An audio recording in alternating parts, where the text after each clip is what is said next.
Hello friends, मैं lucky आपका स्वागत करती हूँ अपने YouTube channel Shivansh Hindi point पर। सभी को मेरा नमस्कार। आई होप आप सभी बहुत अच्छे होंगे और अपने एग्ज़ाम की तैयारी लगातार और बहुत अच्छे ढंग से कर रहे होंगे।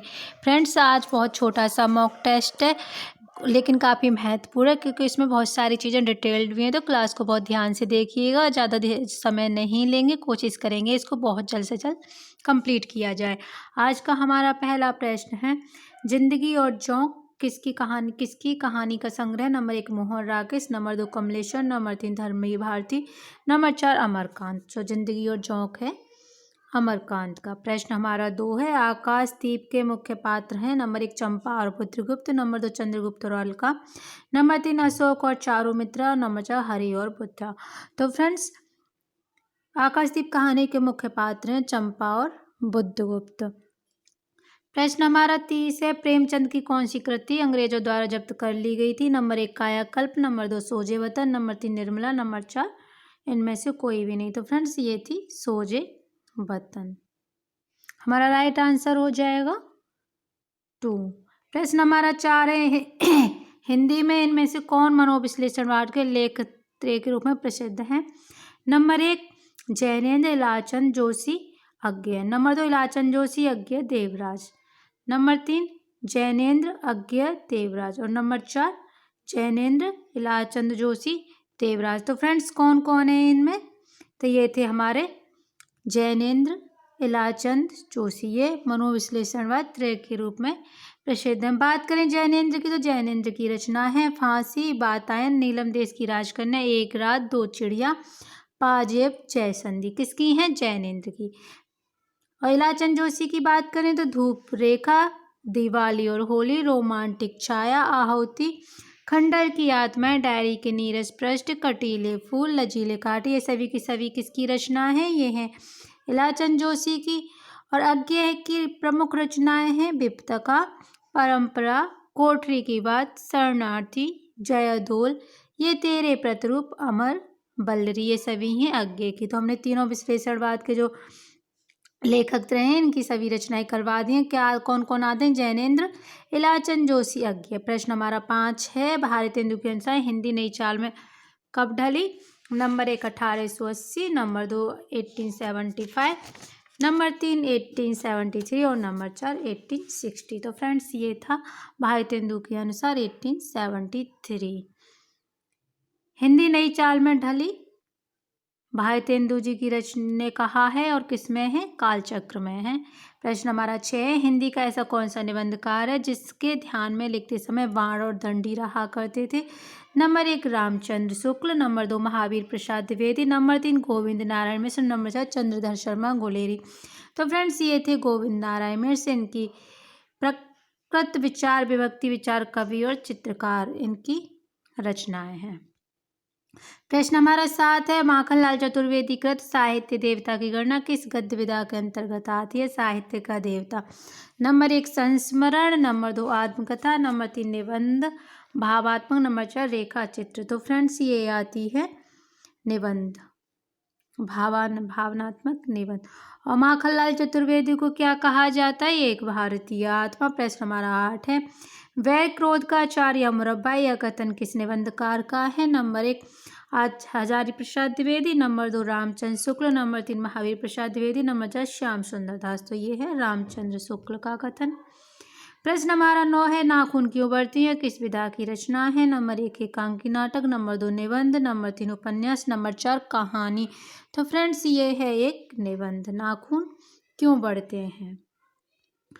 बात करें हजारी प्रसाद द्विवेदी की, क्योंकि मैं पहले ही बता चुकी हूँ, आज थोड़ी सी डिटेल्ड क्लास है क्योंकि इसमें काफ़ी महत्वपूर्ण चीज़ें ऐड की गई हैं। तो हजारी प्रसाद द्विवेदी जी की रचनाएं अशोक के फूल, बसंत आ गया है, मेरी जन्मभूमि, एक कुत्ता एक मैना, नया वर्ष, दिमाग खाली है, शिरीष के फूल, वर्षा, घनपति से घनश्याम तक, कुटुज, साहित्य से हिमालय की परंपरा, जीवेम, शरद शतम, देवदारू, घर जोड़ने की माया, गुरु नानक। सभी की सभी रचनाएं हजारी प्रसाद द्विवेदी की हैं। प्रश्न हमारा 10 है, भूत के पाँव पीछे निबंध के लेखक हैं। Number 1 Harishankar Parsai, number 2 Thakur Prasad Singh, number 3 Shrilal शुक्ल और नंबर 4 रामदरस मिश्र। तो फ्रेंड्स भूत के पाँव पीछे हरिशंकर परसाई की है क्योंकि ये व्यंग्यात्मक कवि माने जाते हैं। प्रश्न हमारा 11 है, आचार्य रामचंद्र शुक्ल का कौन सा निबंध है? नंबर 1 की बाहर, नंबर 2 पवित्रता, नंबर 3 उत्साह, नंबर 4 मारे मोह कुठाव। तो आचार्य रामचंद्र शुक्ल का निबंध है उत्साह।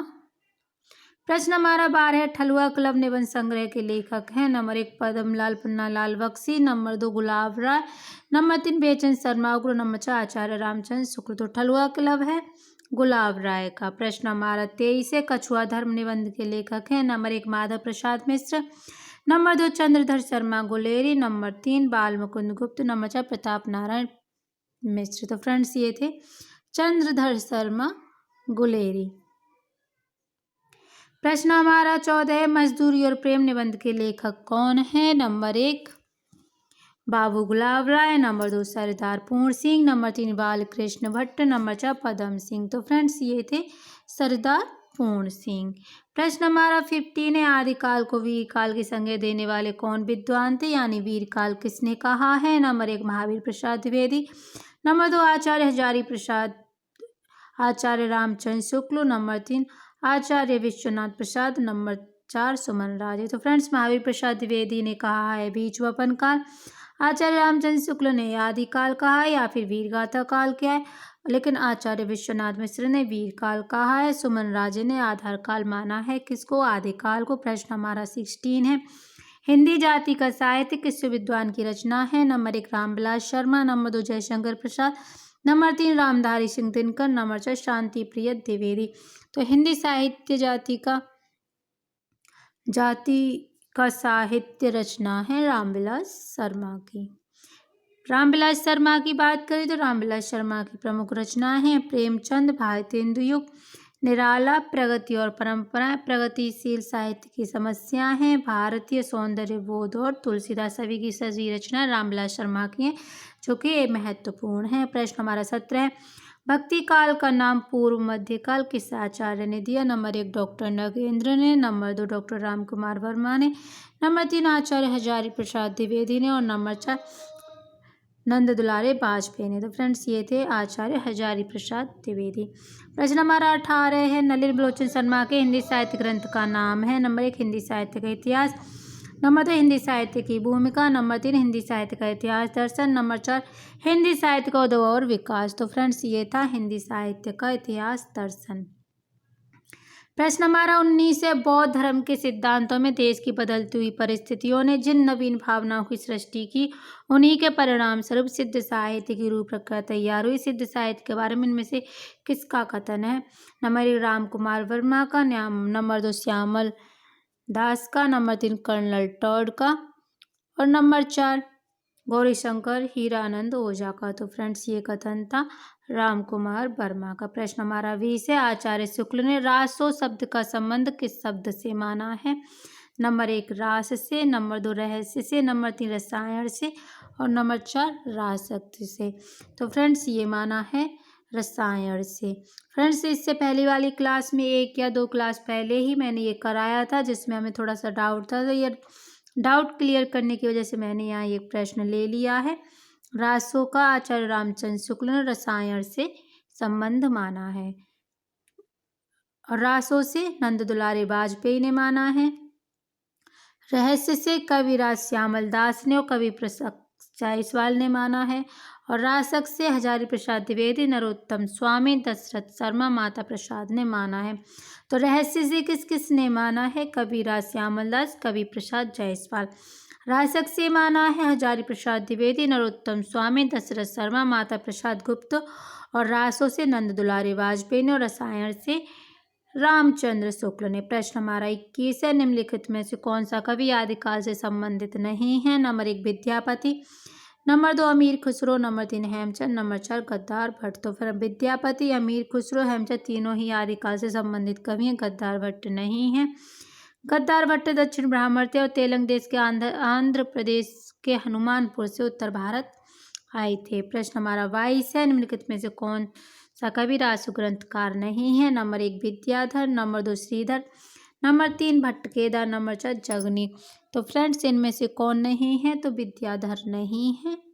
श्रीधर, भट्टकेदा, जगनी तीनों ने ही रासो ग्रंथ लिखे हैं। बात करें श्रीधर की तो श्रीधर ने रणमल छंद लिखा है, जगनिक ने परमल रासो लिखा है और भट्ट ने जयचंद जयप्रकाश लिखा है, जो कि रासो साहित्य से संबंधित है। प्रश्न हमारा 23 है।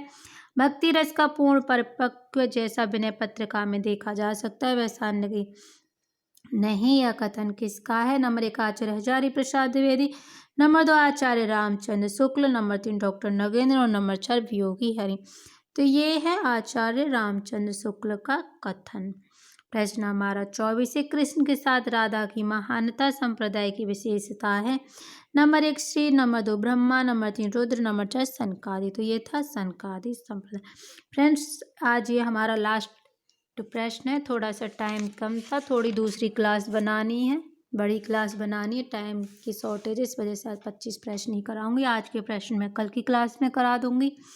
भ्रमर गुफा के लिए दूसरा उपयुक्त नाम है ब्रह्मरंध्र, नंबर 2 नाभि चक्र, नंबर 3 हृदय, नंबर 4 मूलाधार। तो यह है ब्रह्मरंध्र। फ्रेंड्स अगर क्लास अच्छी लगी हो तो लाइक शेयर जरूर कीजिएगा और चैनल को सब्सक्राइब जरूर कीजिए, जिससे आने वाली हर वीडियो का नोटिफिकेशन आपको टाइम पर मिल जाए। वीडियो देखने के लिए धन्यवाद। जुड़े रहिए हमारे साथ और लेते रहिए हिंदी साहित्य से संबंधित क्लासेस, जो कि बहुत ही कम समय में पूरी करा दी जाती हैं। धन्यवाद फ्रेंड्स, मिलते हैं कल की क्लास में।